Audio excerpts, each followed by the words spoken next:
Bismillahirrahmanirrahim. Yang saya ambil pelajaran, kita orang Indonesia selalu harus dunia, tidak ada akhirat sendiri. Dunia dan mau kaya di dunia kaya, selamat di dunia selamat. Jadi dunia itu harus dibawa. Kalau udah bahasanya akhirat, pasti orang bertanya, terus dunia kita gimana? Makanya begitu saya membaca sukses dunia akhirat, wah ini Indonesia ini.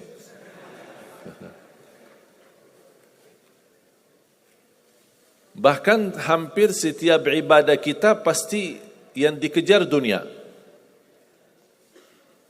Saya sudah dakwah sebelum di Indonesia, di mana-mana, tapi baru pertama kali pas saya di Indonesia diminta amalan, gimana supaya dapat amalan mudah kerja, dapat amalan mudah urusan, dapat amalan lancar rezeki, dapat amalan.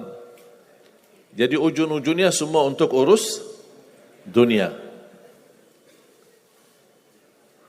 Makanya saya buatkan satu buku, habis saya sudah fahami dan belajari karakter orang Indonesia. Orang Indonesia dah mau yang ribet-ribet, mau yang mudah, yang enak dan masuk surga. Betul? Makanya saya buatkan satu buku, 20 amalan mudah tapi pahalanya sangat menakjubkan. Mudah diingat, mudah dihafal, mudah diamalkan, tapi pahalanya sangat luar biasa. Bapak Ibu jamaah sekalian, kalau benar-benar ingin Anda sukses dunia akhirat, harus kita percaya sepenuhnya takdir. Kuncinya di situ. Percaya sepenuhnya takdir. Takdir itu menjadi salah satu rukun iman. Rukun iman ada berapa? 6. Rukun Islam? 5. Salat berapa waktu? 5 atau 4? Yakin 5? Soalnya benar tak salat subuh?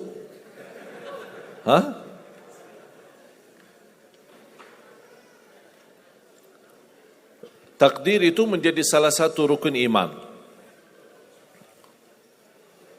Tapi banyak di antara kita yang belum percaya sepenuhnya soal takdir. Dan kita sifat manusia, mohon maaf, suka tidak adil. Contoh, kalau Allah berikan karunia, nikmat, pertama kita lupa bersyukur. Yang kedua, kita tidak pernah berkata sama Allah, ya Allah kenapa aku dapat nikmat ini? Tapi sebaliknya, kalau kita diuji oleh Allah, kita kurang sabar, dan kita bertanya sama Allah, ya Allah kenapa saya diuji?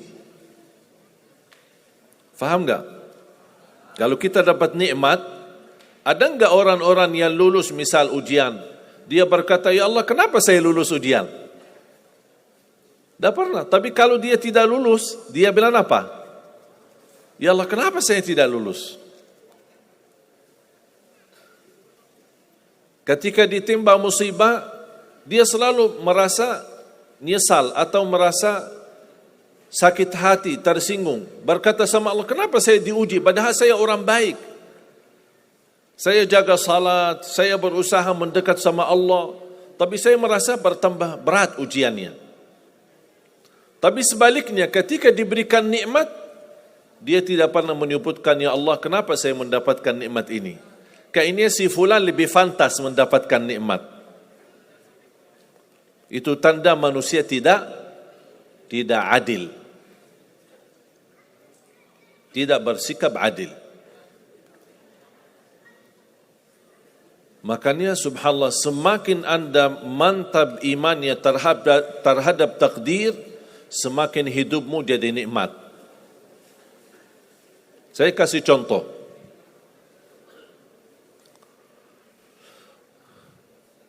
Tidak ada persoalan masalah takdir baik. Itu bukan masalah bagi kita. Justru kita bertambah senang kalau kita mendapatkan takdir yang baik. Tapi yang menjadi persoalan bermasalah bagi kita adalah takdir buruk. Ketika ditimpa musibah, ketika ada ujian, ada sakit, kesulitan, penghasilan yang tidak mencukupi, dan banyak masalah keluarga, masalah rezeki, masalah sama majikan, masalah di kerjaan, itu yang membuat banyak beban fikiran.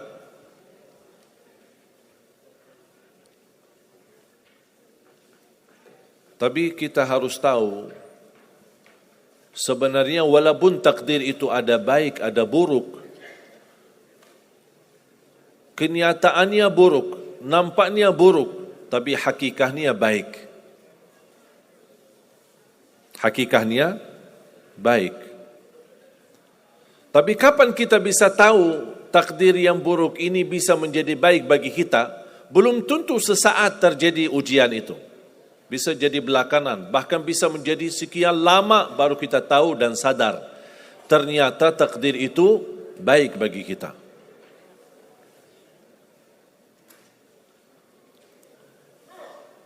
Saya kasih contoh.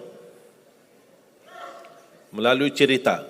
Saya buatkan satu cerita, ingin memberikan pesan kepada orang Muslim, orang beriman, betapa besar karunia Allah dan pertolongan Allah melalui takdir. Ada seorang berdoa, dan saya yakin anda semua berdoa. Setiap berkesempatan, setiap salat, setiap sujud atau tahajud, duha, pasti anda semua berdoa.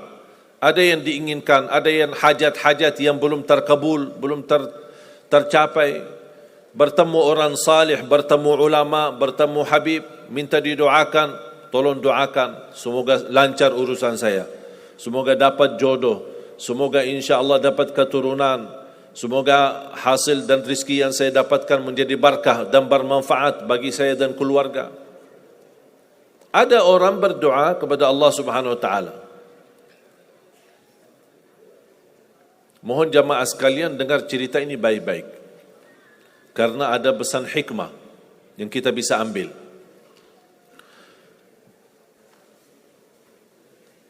Orang ini berdoa tapi tidak melebihi selain doa meminta jodoh yang salihah, yang cantik, yang kaya.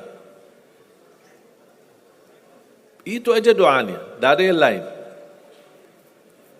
Setiap salat, ya Allah, jodoh yang salihah, yang cantik, yang kaya. Tahajud, ya Allah, jodoh yang salihah, yang cantik, yang kaya. Doa pas buka puasa, itu aja doa, tidak ada yang lain. Tidak minta ampun, tidak minta rahmat, tidak minta karunia, tidak minta keselamatan. Butuh banget ini jodohnya. Dapat rezeki sedikit, dapat kemudahan berangkat haji. Selama dia berhaji, selama dia tawaf 7 kali, itu aja doanya. Ya Allah, jodoh yang salihah, yang cantik, yang kaya. Safa Marwah sa'i, ya Allah, jodoh yang salihah, yang cantik, yang kaya. Tak ada yang lain. Ketika satu malam dia sudah di tengah air, berjalan malam hari santai-santai di kampung sambil membayangkan jodohnya, menghayal bagaimana cantiknya. Pas di dalam perjalanan dikejar anjing. Dia lari, dan justru anjing semakin lari semakin dikejar. Makanya kalau ketemu anjing jangan lari. Akhirnya anjing berhasil gigit kakinya, berdarah. Datang mobil ambulan, dibawa ke rumah sakit. Di dalam mobil ambulan dia merasa menghadapi ujian, dan dia berkata, ya Allah, selama ini saya berdoa minta jodoh, yang salihah, yang cantik, yang kaya, masa dikirimkan anjing? Dia belum tahu ada apa. Dan ini yang sering kita lakukan, terlalu cepat respon dan berkata yang tidak baik ketika kita diuji oleh Allah. Sedangkan kita belum tahu apa yang akan terjadi sesudah itu. Ambulan dibawa ke rumah sakit dan subhanallah dirawat di rumah sakit seorang dokter yang cantik, yang salihah, yang kaya jadi jodohnya. Ada hikmah enggak digigit anjing? Buruk enggak kejadian itu? Buruk, digigit anjing pasti buruk. Tapi ternyata di dalam keburukan Allah menyediakan sesuatu kebahagiaan, sesuatu kebaikan, tapi kita belum tahu. Ternyata Allah sudah kabulkan doanya. Allah sudah kabul. Cuman kadang-kadang proses menabulkan doa itu ada di antara doa kita yang memang prosesnya lewat takdir buruk. Allah sudah kabul. Kata Allah, aku sudah kasih. Tapi tunggu. Seperti ini orang. Doanya terus. Ya Allah, jodoh yang salih, yang cantik, yang kaya. Jodoh yang salih, yang cantik, yang kaya. Allah sudah kabulkan doanya, tapi jodohnya ada di rumah sakit. Berarti harus sakit dulu. Gimana cara sakit dulu? Allah punya bermacam cara, berbagai macam cara. Bisa sakit, tiba-tiba sakit, bisa apa saja alasannya. Di antaranya, tentara Allah yang ada di bumi. Semua yang bernyawa makhluk Allah. Batu dan taat kepada Allah subhanahu wa ta'ala. Di antaranya anjing. Allah perintahkan, gigit si fulan biar ketemu jodohnya di rumah sakit. Jalanin tugas. Memang kita menyesal ketika terjadi kecelakaan, tapi kita tidak tahu apa hikmah di belakang kecelakaan itu. Dan sering saya bilang sama jemaah, mudah-mudahan Allah kabulkan semua hajat-hajatmu. Walaupun digigit, mau enggak digigit anjing dulu?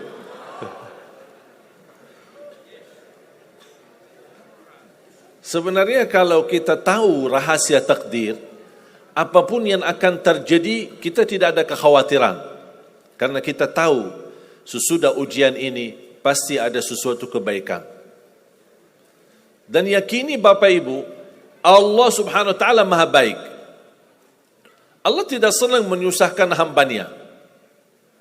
Tapi kadang-kadang proses untuk menuju kebaikan ada kesulitan dan tantangan. Seperti cerita seorang bapa yang bercita-cita untuk berhaji. Saya bertemu seorang jamaah, usia sudah mungkin 80-an, 80 tahun lebih. Saya pas bertemu diceritakan ini marbot masjid, ahli masjid. Saya berdialog bertahun-tahun, Masya Allah, kerjaannya hanya lap-lap masjid, bersihkan masjid, jaga masjid. Saya berkata sama beliau, Pak, apa yang Bapak inginkan?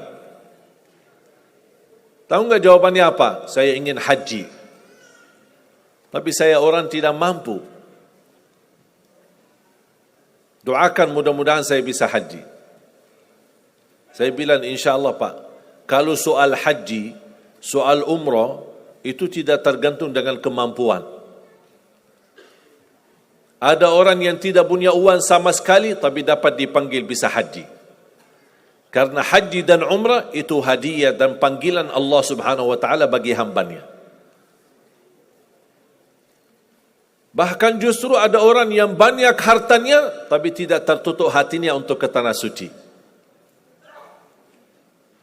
Boleh kita bercita-cita, berkeinginan ke tanah suci, Tapi jangan digantungkan persoalan ini masalah kemampuan. Nanti kalau saya ada uang, saya mau haji dan umrah. Belum tentu saat sudah ada uang, belum tentu haji dan umrah. Kalau belum dipanggil oleh Allah Subhanahu wa taala. Saya berkata sama beliau, Bapak kalau sudah saatnya dipanggil oleh Allah, pasti Bapak akan berhaji.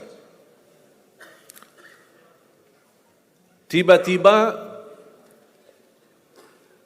saya menerima telefon dari anak beliau. Habis saya ketemu kira-kira beberapa bulan, saya terima telefon menyampaikan bapaknya kecelakaan.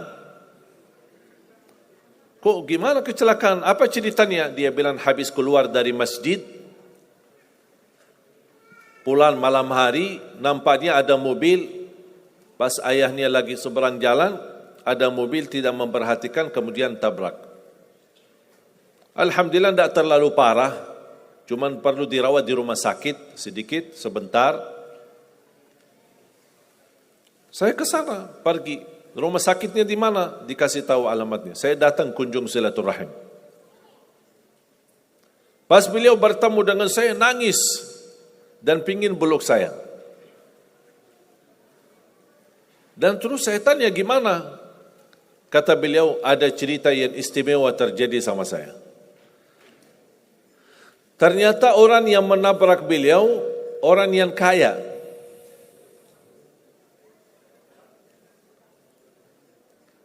Habis itu, orang yang kaya minta maaf sama si bapak ini.